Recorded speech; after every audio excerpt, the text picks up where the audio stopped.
This podcast and content posted by Dr. Judith Joseph is presented solely for general informational, educational, and entertainment purposes. The use of information on this podcast or materials linked from this podcast or website is at the user's own risk. It is not intended as a substitute for the advice of a physician, professional coach, psychotherapist, or other qualified professional diagnoses or treatment. Users should not disregard or delay in obtaining medical advice for any medical or mental health condition they may have and should seek the assistance of their healthcare professionals for any such conditions. Rachel Rodgers is the founder of Hello7, a multi-million-dollar company that teaches diverse entrepreneurs how to earn more money and build wealth. Rodgers is on a mission to teach historically excluded groups how to end the cycle of overworking and under-earning. And through her podcast and blog, she reaches over 400,000 people every week. She's the author of We Should All Be Millionaires, A Woman's Guide to Earning More, Building Wealth, and Gaining Economic Power, which was a Wall Street Journal and USA Today bestseller. And it was named one of Audible's top audiobooks of the year, with more than 200,000 copies sold. Rachel joined me on The Vault to discuss Million Dollar Action, her newest book, which is a step-by-step guide to making wealth happen. We discussed her history of scarcity trauma, which is why she shared one of my viral reels on the topic.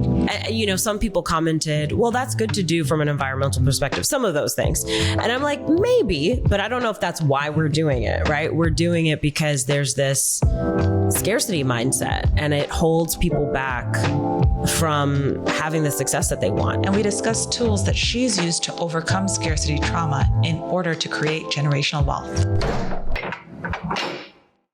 Thank you so much for joining us in the Vault today. Thank you for having me. I'm delighted to be here. So we recently connected over Instagram because you shared one of my viral reels on scarcity trauma. Yes. And I wonder what resonated with you in terms of that reel. Yes. Well, so much. Because first of all, I have done many of those things, like reusing paper towels, reusing Ziplocs, just kind of this, some people commented, well, that's good to do from an environmental perspective, some of those things. And I'm like, maybe, but I don't know if that's why we're doing it, right? We're doing it because there's this scarcity mindset and it holds people back from having the success that they want. It's like one of those hidden things that's always present. A lot of my clients will say, just give me the action steps so I can become a millionaire, so I can be successful, so I can build this business. And I give them the action steps and then they don't take the action. And I'm like, okay, great. Now you ready to do the real work? The real work is this stuff, right? The real work is figuring out what beliefs or stories are in your head that are stopping you from, doing the things that will lead to the success that you want. And also, the whole scarcity mindset and the scarcity trauma doesn't have to be your own, right? You don't have to have personally experienced a limited resources or lack of resources or bankruptcy. But if the people before you, let's say your parents, your grandparents, exactly, even your ancestors, if they experienced hardships and limited resources, they can pass a lot of those behaviors down to you. So it's a form of generational trauma. Yes. And so I'm on Fifth Avenue. I see a lot of clients in my private practice who are very wealthy, who have made it, and then they still have these behaviors that hold them back, and they're not sure where it comes from. So sometimes I have them sit with me and draw this family tree, and we go back, and then they're realizing that a lot of their behaviors, a lot of their limitations are rooted in these generational traumas that they weren't necessarily aware of. So it's so important to really understand where you came from. It's not just like this meme, like, oh no, if you don't know where you come from, you don't know where you're going. But it's very true, right? Yes. If you don't understand how your generational trauma impacts you and your behaviors today, then it's very difficult to address those issues. For sure. I mean, this was the first chapter of my book, We Should All Be Millionaires, was called Million Dollar Story. And I wanted to start there because I know what is operating in your head, and those stories, right? They often do come from your parents, from your upbringing. I know I have my own stories. I grew up low income. And so I still have those beliefs. I remember when my business was making, let's say, we weren't at $1 million in revenue yet, but let's say we were at a couple, multiple six figures, and I'm making pretty good money, but I'm still acting like I'm poor. And my coach said to me, he's like, I need you to repeat after me. I will never be poor again. Like, you need to practice this mantra. You need to start reclaiming this story of yours, right? That like, there will always be scarcity, because it's operating and it's always at play. And so I've experienced it for myself and, you know, slowly over time healed myself from it, you know, changed the tape playing in my head, right? Because there was a tape playing in my head saying you're going to be poor again. And then when you have that operating, you start taking action that actually ushers in poverty or ushers in financial distress, right?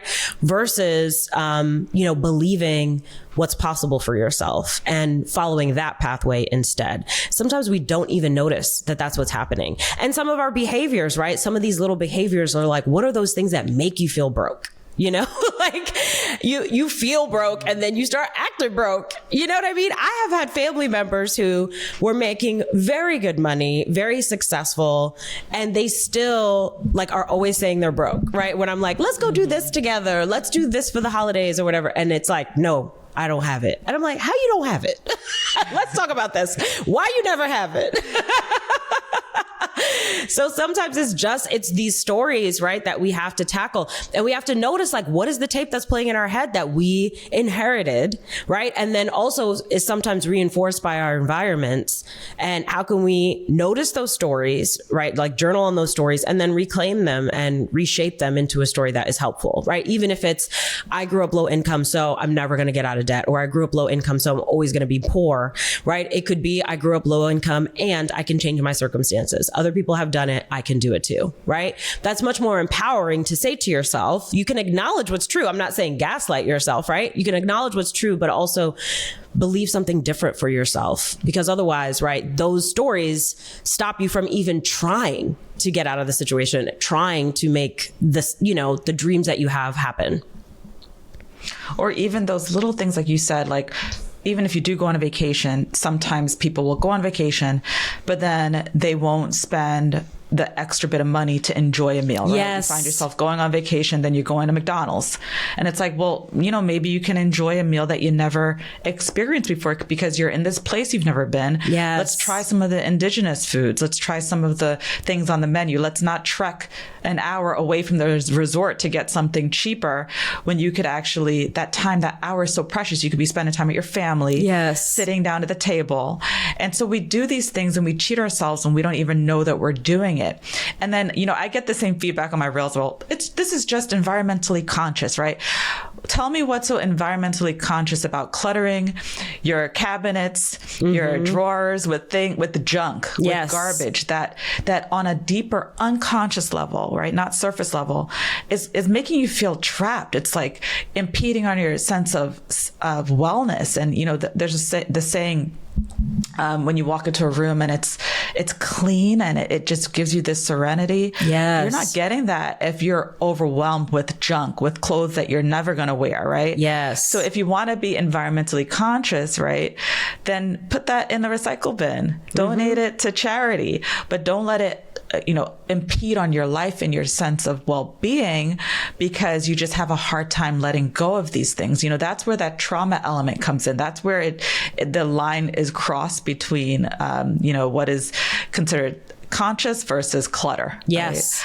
Right? It's so and then, true. You know, knowing it is true. You know, we laugh about it, but we know we have family members. I know I could list a couple right off my top of my head who are doing this, right? And they don't even know where it's rooted in. But then you see the opposite behavior, people spending a lot, right? And in my practice, I see people having unhealthy relationships with resources because it feels unfamiliar to have abundance. So people having periods where they have a lot of money, a lot of resources, and then periods where they have very little and they're struggling again. And then they don't understand that is also coming from scarcity trauma because you don't understand or don't feel familiar with abundance. Have you seen that with the clients that you work with? Absolutely. Definitely. And I think it's almost like there's this desire subconsciously to get rid of the money. So it's like spending it as fast as possible, right? Finding things because we have to grow our capacity to hold the money, you know? And I had to do this for myself as well. well because I suffered from all of these same things that you're talking about, like keeping all the clothes, keeping old food in the fridge. This drives my husband nuts. My husband grew up poorer than me and has none of these problems. I'm like, I don't know where did you come from? Because he's like, throw it out, get rid of it. Don't clutter my life, right? Like he does not have this problem. And so he was the one always telling me like, get this crap out of here. You know, you're not eating this. You're not wearing this. Like we're not using this. And he honestly, rather than look for something or go to the storage unit to get it, he would rather rebuy it because it's more convenient than to like dig to find something old. And this is an argument we've had in the past. So it's something I struggled with, but I had to grow my capacity to have money and to hold it. And so I just did this trick with myself where like back in the day when I was just starting to become more financially free, I used to be like $0 is when I'm broke, right? Like, so if I've got zero in my bank account, I'm broke.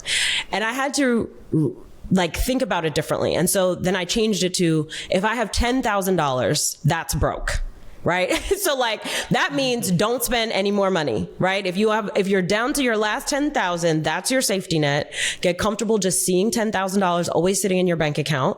Right. And never go below $10,000. And so I got comfortable with that and got used to that. And then I grew it. And then I grew it again. And then I grew it again until I could get to a place where I could hold large sums of money and not feel like I need to give it a job and spend it in some way.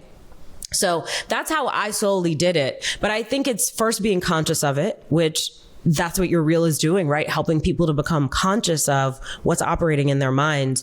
And then slowly, changing that belief, challenging that belief every time it comes up and challenging that behavior when you find yourself doing it. The other thing that I did that was basically like therapy for me was Marie Kondo. Like I read that book years ago when it came out and I was like, this does not spark joy, toss it. Right. And so I did that with a lot of things in my house.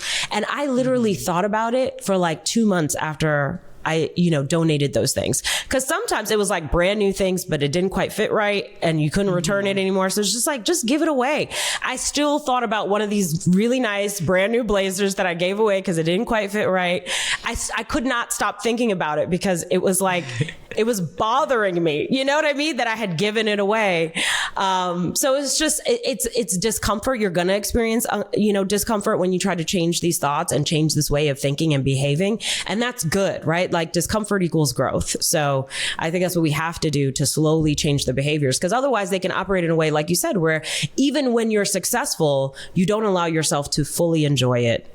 And you sort of rob yourself of the joy that you have chased, right? Like you have created this success or this comfort in your life, and now you can't fully sit in it because you always have these thoughts popping in your head thinking like there's never going to be enough.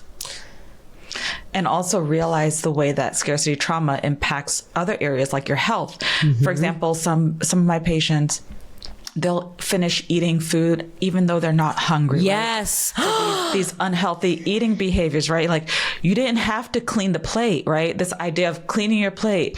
And we don't realize how that like is passed down to our kids, right? Yes. Like, how many times have people heard like, you can't get up from this table until that plate is clean? And I understand that it comes from a need of like revering that there's hunger in the world. Right. But just because there's hunger in the world, you eating that food when you're not hungry is not going to cure that hunger in another continent, right? Yeah, exactly. It's going to potentially cause you being overweight. It's going to potentially cause you having cholesterol issues, right? Diabetes, right? And so we have to understand how these unhealthy mindsets lead to these unhealthy health habits that create even more problems for us down the road, because then we have to pay medical bills and we have to be on medications to maintain high blood pressure, diabetes. So in the end, it actually costs us more money. Yes. Right? It's so true. You know what? I saw a quote years ago that was like, nothing's more expensive than being poor.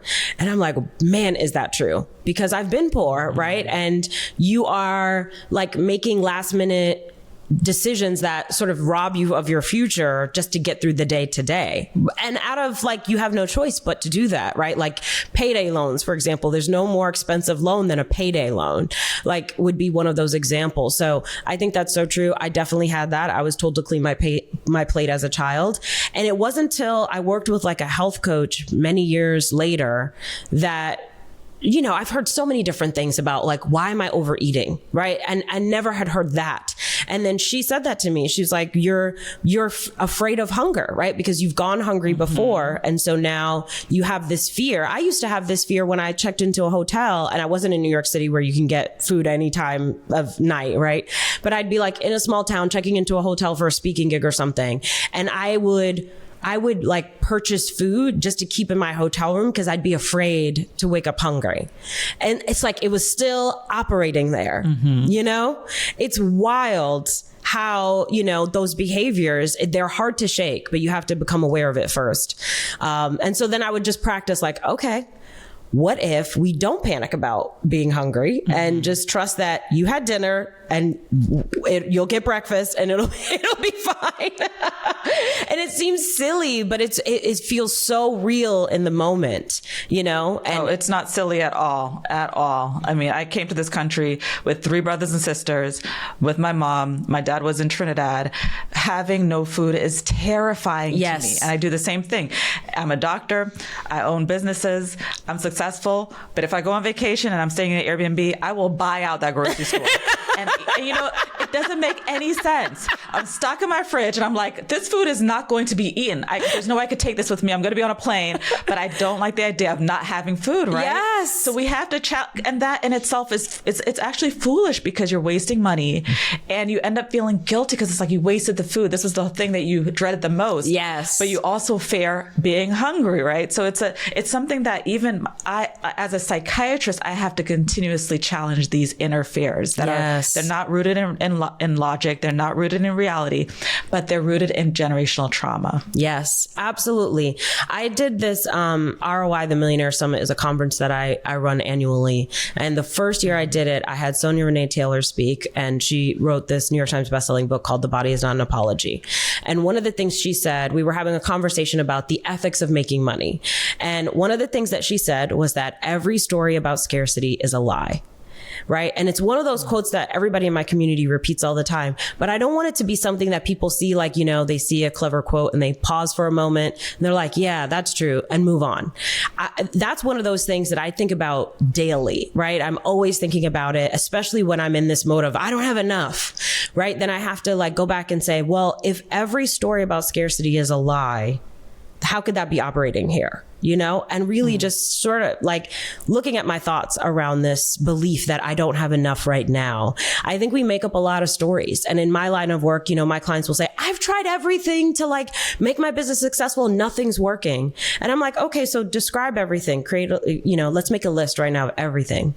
And everything is like 2 things, right? Like there's an abundance of things that they've never tried, but they're in this story about scarcity. It's not working, right? Like they go into panic. There's not enough clients out there. There's not enough money to be made. All of these stories. And it's like, actually, if you just look, you're telling yourself an untrue story, right? You actually, first of all, you haven't even begun to try everything. And there's an abundance of options that you have not pursued yet, but it's like, we just believe this story like, well, there's this industry is too saturated. My business could not possibly be successful, right? We create a whole story around this limiting belief that there's not enough, right? And it's all coming from the scarcity. Scarcity feels safer, I think, when you grow up this way too, right? Like it's easier to believe that there's not enough than it is to believe that there's more than enough. That's terrifying, right? Like, what do you mean there's an abundance? What do you mean I could have anything that I want? That's horrifying, right? It's much easier to live in the comfort of, well, there's not enough. So you could just throw up your hands, right? And continue with the status quo, even if you're unhappy with it. What we call that hustle a hustle, but it's actually fight or flight. It's actually trauma. And if we could rename it and not say, oh, I'm a hustler. Well, actually, maybe you're someone who's traumatized.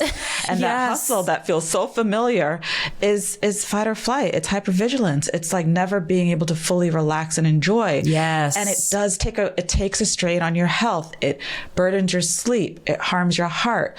And so when we rename it and we acknowledge what it is, then we allow allow ourselves to rest, because everybody needs to rest. Everybody needs to become restored so that they can continue going. Even things like sleep with my clients, I'm like, think about your sleep. Are you still sleeping on those scratchy sheets? Right. Are you treating yourself to nice, soft, comfortable sheets? Like, because that, that downtime that you think is a waste of time is actually so important. That sleep, that rest is so important, or else you won't be able to do everything else, right? Exactly. And so think about those little things where you're depriving yourself. Yes. It's so, I mean, you are basically listing everything that I have ever done.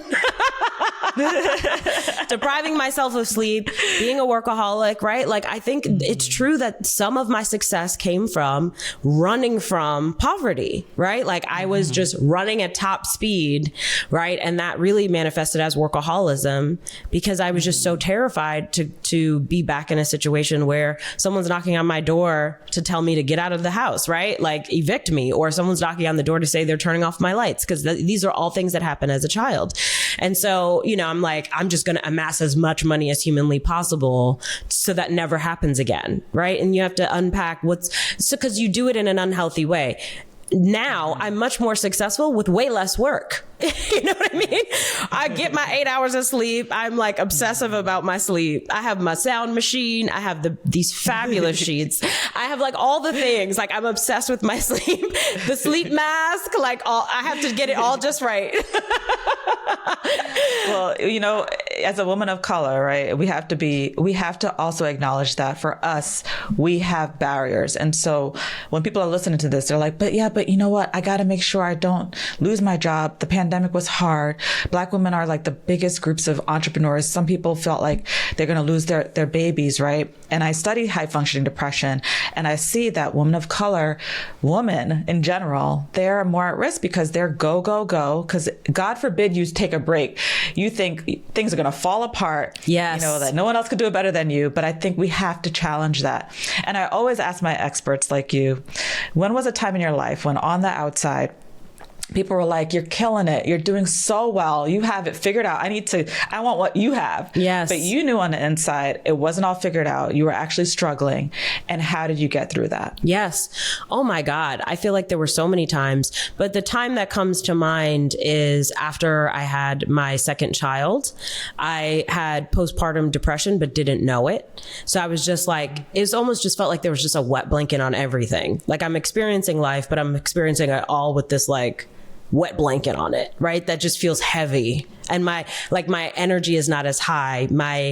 Even how I talk, it's all sort of dulled. You know what I mean? And so that's kind of how it was during that time. And I literally had a breakdown. I showed up to work. I moved across the country, launched a new product, which did very well, which created more work, right? And had a baby in like a 60-day period. Wow. Maybe it was 90 days, but either way, it doesn't make a difference. And I remember something that really triggered me and kind of set it off is like, first of all these people were praising me on the internet, right? All these people saying, like, my friends, my colleagues, you're so amazing. This is incredible. Like, all the success. I have a financial abundance because I just had my first really successful launch. I made $80,000 at once. And I had never made that amount of money like in a week, right? So that was incredible. So like, all of these amazing things are happening. I have my cute little family. But like, inside, I'm literally falling apart. And one woman said, it's like you're Superwoman. And I don't know what, like, her calling me that, like, I just fell apart shortly thereafter. Cause I'm like, I don't want to be nobody's Superwoman, like, it was a wake up call for me. And so I literally showed up to work one day and I realized, like, I don't have the cognitive function ability to like solve these problems today. I cannot get on with clients. I cannot do this work. And I called my assistant crying and was like, I just got to clear the decks. Like, I gotta go away for a little bit. And she called one of my friends from law school. He took over all my cases for like a month or maybe 6 weeks, something like that. And I just literally laid on my couch, watched Downton Abbey, and like laid there with my babies for like a month to like basically heal myself, right? Because I had just burnt myself out so badly that it was a really good wake up call. And after, when I sort of like came to from that 6 weeks of just like doing nothing, thinking about nothing, being nothing, right? at the end of that, I was like, oh, okay, I cannot do things like this anymore. Luckily that was my wake up call and it wasn't something worse, And so after that, I hired my first attorney. I started building a team. I started going to therapy. Like I was like, oh no. You got to fix this.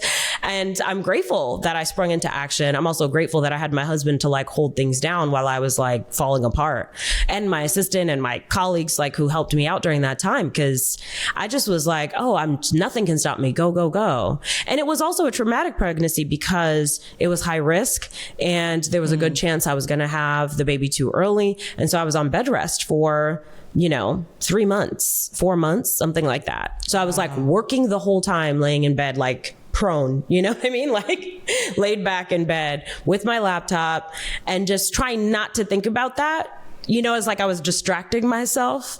And so it all caught up with me that summer. And yeah, I just couldn't function. And it doesn't sound real. I think when people hear that, if they haven't experienced it, they don't know what it's like to just basically say like, I can't function right now. Like I can't do it. My brain's not working. As you're saying it, and I bet as you're saying this out loud, you're like, I cannot believe I went through that. I can't believe I didn't listen to my body. Yes. What was I thinking, right?